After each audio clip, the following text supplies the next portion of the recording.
Assalamualaikum warahmatullahi wabarakatuh. Selamat pagi Kacukum dimanapun kalian berada. Ketemu lagi bersama saya Zera dalam podcast Ngopiko, ngobrol pagi bersama Kominfo. Rokok telah menjadi isu kesehatan global yang mana membawa dampak negatif baik itu untuk perokok maupun lingkungan sekitarnya. Nah, hari ini kita akan membahas seputar bahaya rokok dan juga kawasan tanpa rokok. Saat ini telah bersama kita narasumber dari Dinas Kesehatan Kabupaten Lahat, Ibu Aiwa Marlina, selaku Kepala Bidang P2P, Pencegahan dan Pengendalian Penyakit. Ibu, selamat pagi. Iya, selamat pagi. Dan juga ada Dr. Mei di sini. Bagaimana kabarnya Ibu, Dr. Mei? Alhamdulillah, baik dan sehat ya. Luar biasa. Alhamdulillah. Dinas Kesehatan harus sehat selalu ya? Iya, harus sehat. Oke. Baik Bu, hari ini sudah siap ya, kita akan membahas seputar KTR dan juga bahaya rokok Bu ya. Oke, Boleh dijelaskan terlebih dahulu Bu Aiwa, apa sih itu Bu kawasan tanpa rokok? Ya. KTR ya, kalau untuk kita lihat dari kepanjangannya, KTR, kawasan tanpa rokok. Jadi kita tahu kan kalau kawasan itu berarti area atau tempat. Jadi di mana kalau KTR itu adalah kawasan atau area atau tempat yang tidak atau tanpa merokok ya. Jadi di situ tidak ada baik itu dari memproduksi, mengkonsumsi, mengiklankan, terus lagi tidak ada aktivitas tanpa rokok di sana. Itu namanya KTR. Jadi kawasan tanpa rokok. Jadi di area-area tertentu memang ada 7 tatanan. Itu memang kawasan tanpa rokok, berarti tidak adanya untuk memproduksi, mengkonsumsi, aktivitas untuk merokok seperti itu. Oke, berarti dari KTR Bu ya. Nah, kalau lokasinya sendiri Bu, itu seperti apa Bu? Jadi kalau untuk di KTR itu 7 tatanan, dia terkenal 7 tatanan. Dan alhamdulillah untuk kita Kabupaten Lahat ini sudah ada Perda KTR itu ada di nomor 7 tahun 2021. Jadi Kabupaten Lahat itu sudah mempunyai perda. Mungkin untuk yang kabupaten lain belum ada yang perda, ada yang perbub, ada yang perwal. Nah, untuk Kabupaten Lahat sendiri itu ada perda. Dan alhamdulillah kemarin Kabupaten Lahat kita dapat penghargaan. Nah, penghargaan itu dari 415 kabupaten kota nih ada 32.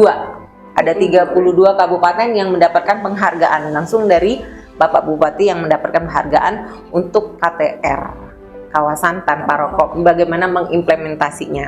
Nah, kembali lagi yang tadi 7 tempat untuk KTR, kawasan tanpa rokok itu, yang pertama itu adalah di fasilitas kesehatan. Nah, fasilitas kesehatan itu pelayanan kesehatan bisa dari posyandu, bisa di puskesmas, bisa di rumah sakit, itu kawasan itu tidak boleh tanpa rokok, kawasan tanpa rokok.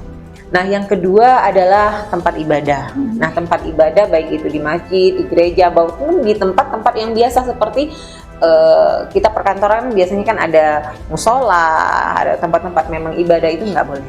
Itu termasuk di KTR, kawasan tanpa rokok, area yang tanpa rokok di sana. Nah, yang ketiga adalah tempat belajar dan mengajar. Nah, baik itu di sekolahan, di SD, di SMP, di TK, ataupun di tempat diklat, ataupun di tempat yang memang ada kegiatan belajar mengajar. Di tempat les itu tidak boleh. Dinamakan untuk KTR, kawasan tanpa rokok. Itu yang keberapa ya? Ketiga ya tadi. Ketiga.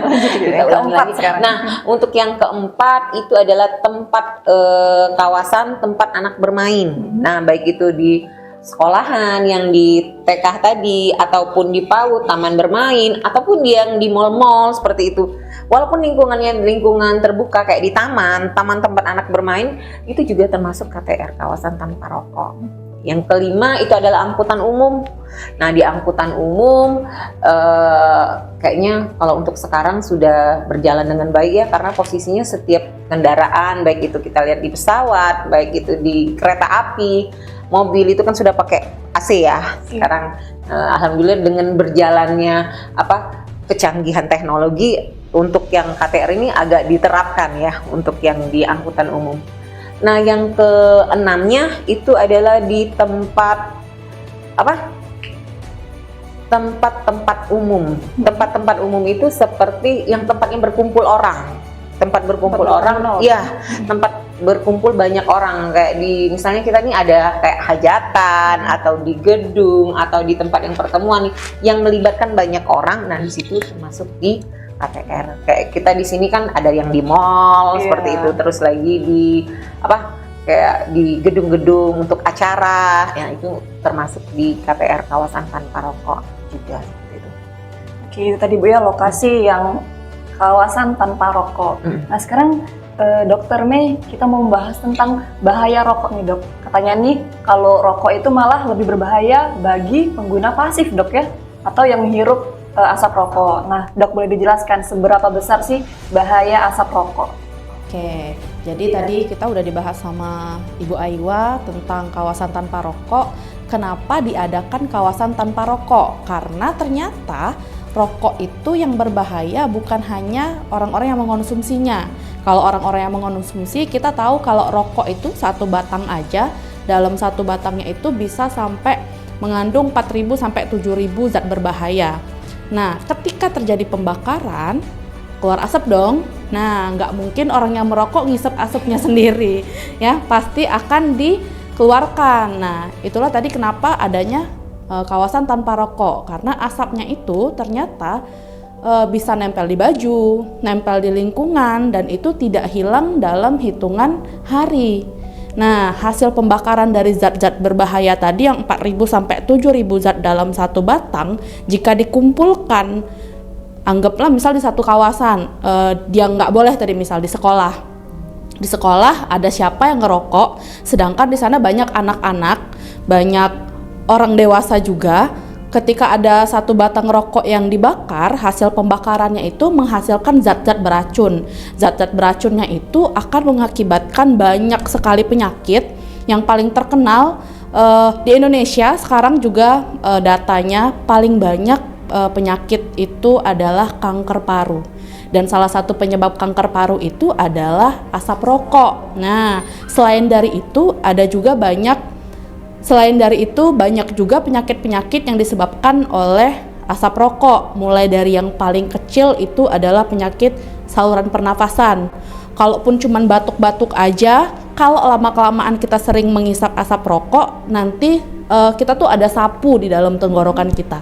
Kalau sapunya itu tidak berguna atau tidak berfungsi dengan baik, lama-kelamaan masuklah ke dalam paru-paru, makin banyak penyakitnya. Mulai dari PPOK, ya benar, yang disaring udah nggak ada lagi, racunnya semua masuk. Harusnya kan disaring dulu, oksigen yang masuk itu oksigen yang bagus, tapi ketika kita terpapar terus-terusan, itu bakal menyebabkan banyak sekali penyakit. Ujungnya tadi kanker paru-paru, atau mungkin dari batuk-batuk biasa, terus bikin nggak bisa berdahak, terus bikin akhirnya kita tuh ada namanya alveolus, atau yang tempat pertukaran oksigen sama karbon monoksida di dalam badan, dalam paru-paru itu, kalau nggak berfungsi lagi, jadinya dia kaku. Ketika itu kaku, karena paparan asap rokok itu, lama-kelamaan tadi bisa menimbulkan jaringan parut, bisa bikin fungsi paru-paru tidak maksimal, jadinya suka sesak nafas.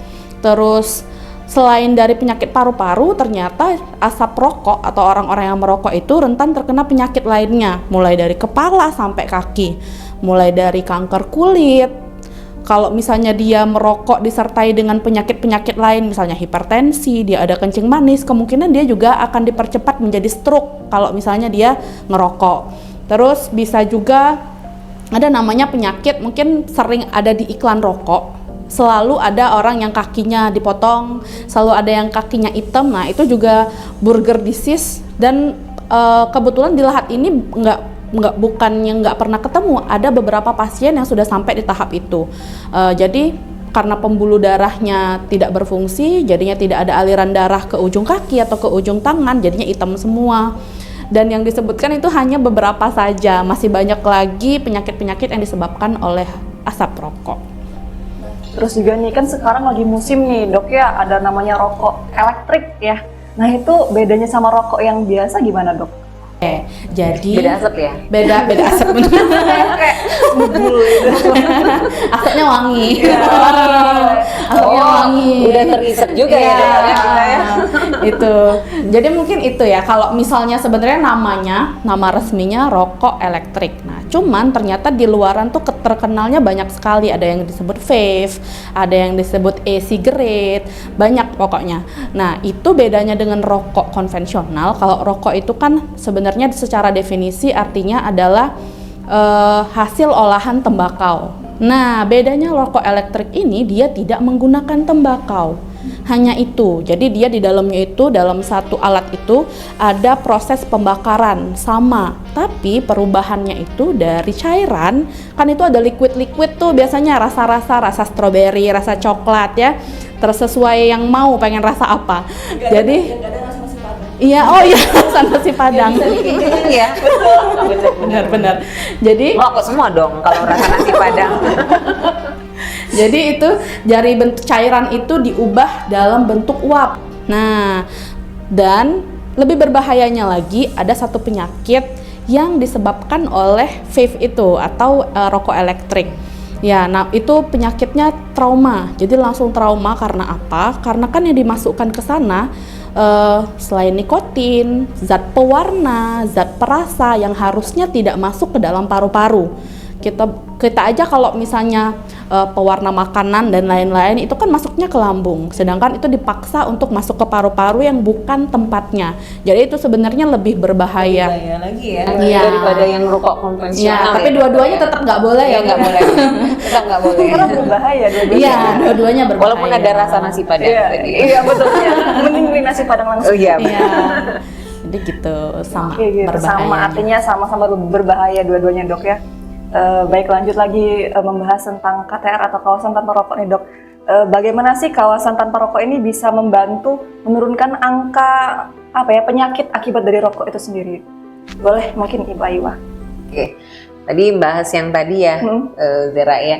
Tadi ada kurang satu nih. Iya. Monggo ditambahin Bu. Saya kurang juga satu lupa. nih. Fokus Ada banget. iya, ada 6 tadi kan 7 tatanan yang Iya. tempat yang nggak boleh tadi. Ada satu lagi dan ini yang paling riskan sekali karena apa? Tempat bekerja.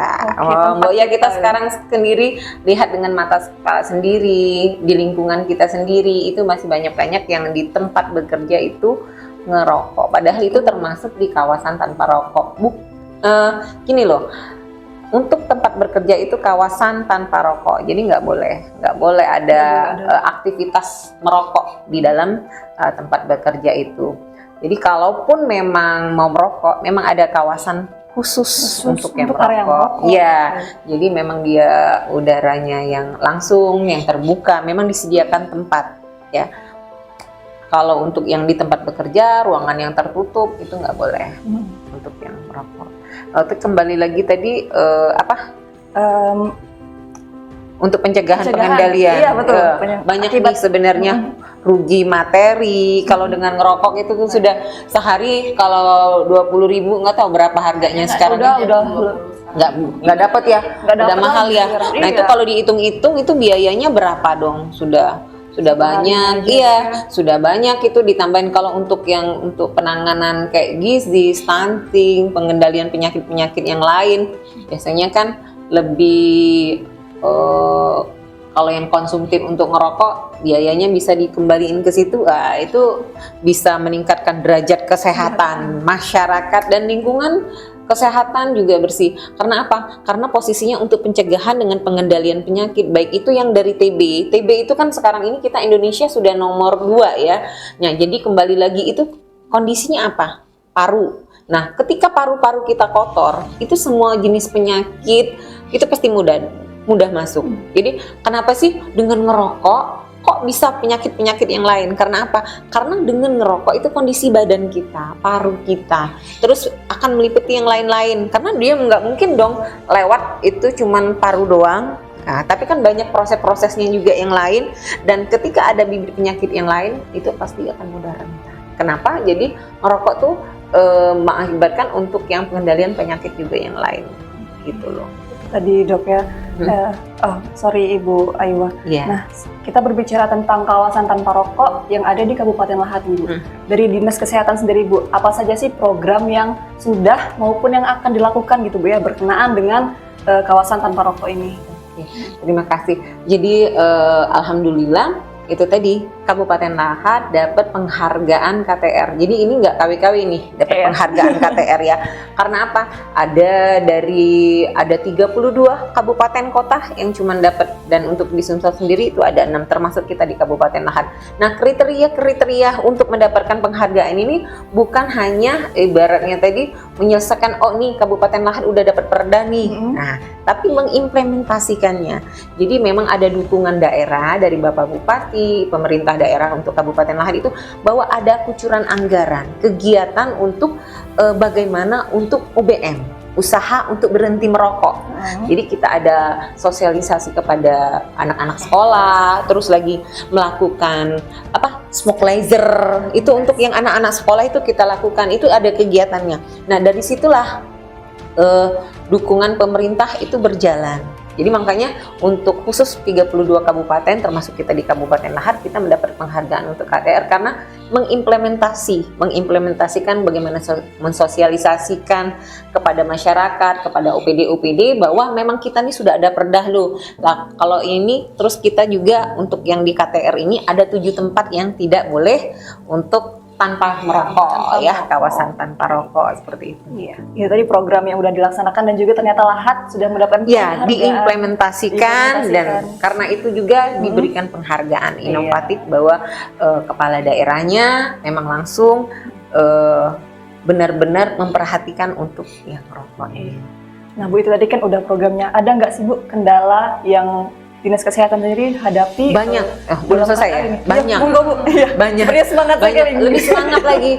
Makanya tadi kok saya bisa ngelupain yang tadi ya satunya tadi. Betul. Kayaknya sejarah sengaja ya. Memang sengaja dipotong cut karena nggak ada tempat pekerjaan.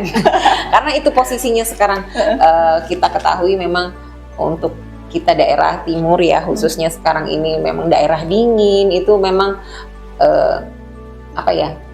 gen-gen sekarang itu keren ya, lebih keren barangkali ya anak-anak yang ngerokok padahal makanya Gen Z ya sekarang ini sudah memang keren tanpa rokok. Ya jadi image-nya di masyarakat susah memang. Kalau nggak ngerokok nggak keren katanya. Padahal untuk yang di Gen Z sekarang sudah ini keren itu tanpa rokok. Betul, harusnya begitu. Ya, mungkin next time dengan adanya perda ini, dengan implementasi kita, sosialisasi, terus advokasi, dan seperti ini, kegiatan yang ini, Ngopiko ini. Nah, mungkin dengan penyampaian seperti ini, masyarakat, khususnya untuk anak-anak, remaja, memang yang lagi mencari jati diri. Nah, apa itu rokok, ibaratnya tadi, nggak keren loh ngerokok itu. Nanti tanya-tanya sama cewek kan. Udah di survei itu ternyata kalau cewek-cewek pada nggak suka ya cowok yang ngerokok ya, tapi mungkin dia merasa di antara mereka aja yang seperti itu. Tapi insya Allah kok dengan advokasi kita terus sosialisasi terus dengan kayak tadi di angkutan umum kan kalau dulu kan masih kan kayak di angkot masih banyak, tapi alhamdulillah dengan teknologi kalau AC nggak boleh ngerokok, alhamdulillah kalau ketika turun di rest area mereka baru merokok dan dia udah tahu juga kalau tempat-tempat yang umum kayak tempat ibadah rasanya sudah mulai tertata, tapi ya bertahap lah barangkali insya Allah lah untuk yang Kabupaten Lahat ini implementasinya lebih ditingkatkan lagi dan kita bisa tercapai. Karena apa? Karena dengan KTR yang baik, implementasi yang baik, advokasi yang baik, sosialisasi yang baik, derajat kesehatan masyarakatnya kita bisa meningkat seperti itu. Itu ya. Nah, Bu, baik, mungkin boleh disampaikan Ibu himbauan ataupun pesan gitu ya untuk para masyarakat ini demi mewujudkan kawasan tanpa rokok di Kabupaten Lahat, Bu.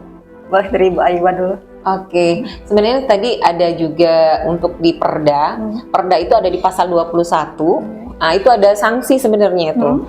Jadi sanksinya itu berupa peringatan lisan, peringatan tertulis dan ada sanksi pidana. Pidananya 3 bulan. Kalau ngerokok yang di tanpa kawasan itu termasuk pidana 3 bulan atau denda sebanyak 5 juta rupiah. Itu banyak yang belum tahu tuh. Banyak yang belum tahu itu. Iya, Itu banyak saya yang bisa, belum Bu, tahu. ya. Nanti kalau sudah kayak di hotel itu sudah kalau diimplementasikan seperti itu, nanti kalau memang tempatnya memang yang no smoking, ya kita ada yang puntung rokok biasanya denda. Gitu. Dan insya Allah nanti kalau kedepannya bisa lebih baik lagi, insya Allah untuk yang Kabupaten Lahat bisa lebih baik lagi ya. Tapi pesan-pesanku untuk anak-anak semua, khususnya untuk yang sekarang ini, untuk yang perokok, baik bapak-bapak, ibu-ibu, ada juga sih bapak-bapak, ibu-ibu, anak-anak, yuk hidup sehat tanpa rokok, karena keren itu pasti tanpa rokok. Karena apa? Karena untuk kita jaga diri, jaga keluarga, jaga masyarakat, supaya apa? Supaya kehidupan lingkungan itu menjadi lebih sehat. Karena dengan lingkungan yang sehat, kita bisa menjadi sehat tanpa mudah dapat penyakit ya dokter ya. Jadi derajat kesehatan masyarakat khususnya untuk kita Kabupaten Lahat bisa terkendali. Gitu. Oke, seperti itu. Baik, kalau dari Dokter Mei sendiri nih, apa harapan juga pesan-pesan untuk masyarakat terutama anak-anak muda nih dok ya yang mulai mencoba-coba ingin merokok seperti itu? Oke, jadi sebenarnya singkat aja, secara ilmiah banyak pernah nggak sih dengar kalau misalnya setiap tenaga kesehatan yang edukasi, bapak, ibu, anak-anak jangan pernah merokok karena penyakitnya bla bla bla bla bla bla. Pasti mereka ada yang jawab, itu yang udah 50 tahun merokok nggak sakit, ya. Itu tidak nampak. Itu tidak nampak karena sejak hisapan pertama sebenarnya sudah ada terjadi gangguan konektivitas dari saraf di otaknya. Karena di hisapan pertama ketika dia ngisep nikotin yang ada di rokok, jadi di otak kita itu ada reseptornya yang bikin orang tersebut akan menjadi kecanduan. Dan kalau ilmu jiwanya mengobati kecanduan itu lebih susah. Iya, Narkoba juga biasanya berawal dari sana gitu. Jadi, akhirnya sampai jiwa ya dokter Iya. ya. Nah, itu di Lahat lumayan loh untuk Lumayan. jiwanya. Karena masuk di bidang ibu juga tuh Iya. untuk yang jiwa. Itu sambung menyambung ya dokternya. Rokok, nafza, HIV, jiwa. ya. Jiwa. Iya, jadi pilih mana ayo? Pilih mana? Itu Jadi salah ada satunya, manfaatnya. salah satu penyebab Benar sampai situ. Jadi jangan pernah mau coba, jangan pernah mau nyicip. Terus jangan lupa kalau misalnya memang udah pernah coba, udah pernah ini, boleh datang ke pelayanan kesehatan terdekat karena kita udah ada poli usaha berhenti merokok ya Bun. UBM. Ya, UBM. Ya, jadi setiap Tapi bisa. bisa. Kalau niat. Kalau kita niat, insya Allah bisa. Bisa, Bisa. benar. Jadi tadi Sudah difasilitasi juga oleh daerah. Udah, gitu ya. udah. Jadi jangan mau coba-coba karena sejak hisapan pertama sebenarnya sudah ada gangguan yang tidak terlihat. Tidak terlihat. Gitu. Oke, baiklah Kancekom, itulah tadi bincang-bincang kita mengenai seputar kawasan tanpa rokok dan juga bahaya rokok terhadap kesehatan. Maka dari itu masyarakat, yuk kita sama-sama untuk menjaga diri kita sendiri dan juga anak-anak, keluarga kita dan lingkungan kita.